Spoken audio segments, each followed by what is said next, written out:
Réussir sa vie, était-ce ne compter que sur soi-même, se soustraire à jamais d'une dépendance, apprendre la solitude, ne plus souffrir de déceptions infligées par les autres, ne plus se disperser, ne faire don de sa présence qu'à bon escient, savoir se taire, écouter ce qui en vaut la peine, regarder et voir en profondeur ce qui le mérite, devenir sage.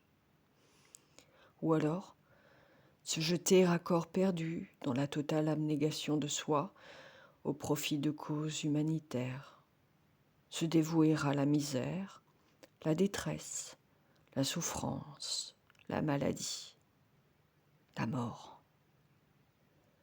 Donner sa vie pour soulager ceux qui portent les plaies les plus rebutantes, les plus profondes. On ne parle ni des télétons, ni des dîners mondains, mais d'un véritable sacerdoce, d'un choix, comme Mère Teresa ou Sœur Emmanuelle, comme le Père de Foucault et tant d'autres anonymes qui trouvent un sens à leur vie en prenant en charge les plus oubliés.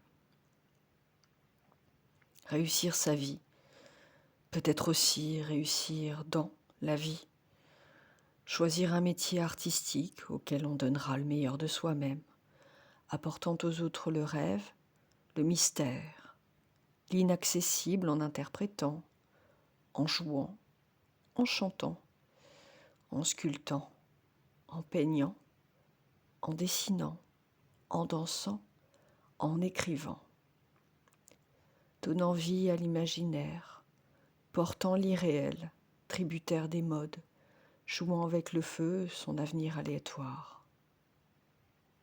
Questions sans réponse, chacun ayant son libre arbitre, chacun menant sa barque dans le sens le plus approprié au but recherché. La pleine lune blafarde, dans un ciel encore lumineux, commençait lentement son parcours, chassant inexorablement les feux furieux d'un soleil vaincu.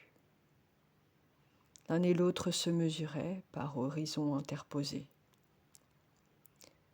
Elle observait le fascinant phénomène de cet astre froid et implacable qui faisait chavirer la puissance et la majesté de l'incandescence des flots sanglants d'une mer ébouillantée. La magie du concerto pour deux violons de Bach envahit l'air du temps, sublime par son adagio mesuré sur la respiration d'une femme endormie.